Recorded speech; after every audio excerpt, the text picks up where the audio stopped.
បព្រេងសំណាងបានជួបរូបស្រីអូនល្អអិនបីចំបីខែនកំពុងចាំឈូក្រំផ្ទះអូនជ្រោកលៀងស្ដាំឮសំឡេងមុំជ្រៀងសំនៀងផ្ញើតាមវាតាលៀងអើយគុំរាំងធាងរូបខ្ញុំទៅរហូតជប់ជ្រៅនៅស្ដាំសំនៀងខ្លោចសាជីវិតកំព្រីអិនមេបាចំបីកំសត់ឯកាតើបាននរណាជួយស្រី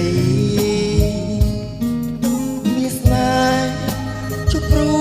យណាអូស្រីស្ងួនរៀមបងសូមជាប់និស័យដូចច័ន្ទពេញវងមានរស្មីអ្នកជួយបំភ្លឺរាត្រីចៃដន្យជប់ស្រីគឺព្រេងវាសនាព្រៃឈោភូមិថ្មីដីចំកាលើស្រីដូចជំទើជាចិនបងចង់ណាថ្លៃបងនឹងត្រឡប់មកជាថ្មីមកនាំយកអូនណាស្រីស្មោះស្ម័គ្រមេត្រីបងសុខសាន្តអើ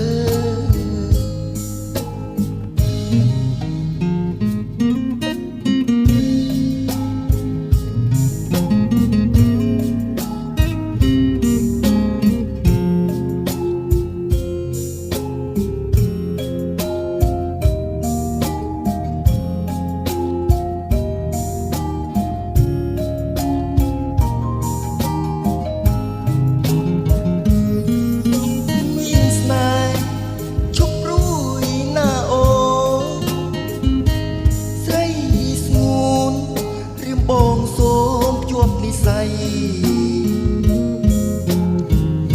ដូចច័ន្ទពេញវងមានរស្មីអ្នកជួយបំភ្លឺរាត្រីចៃដន្យជប់ស្រី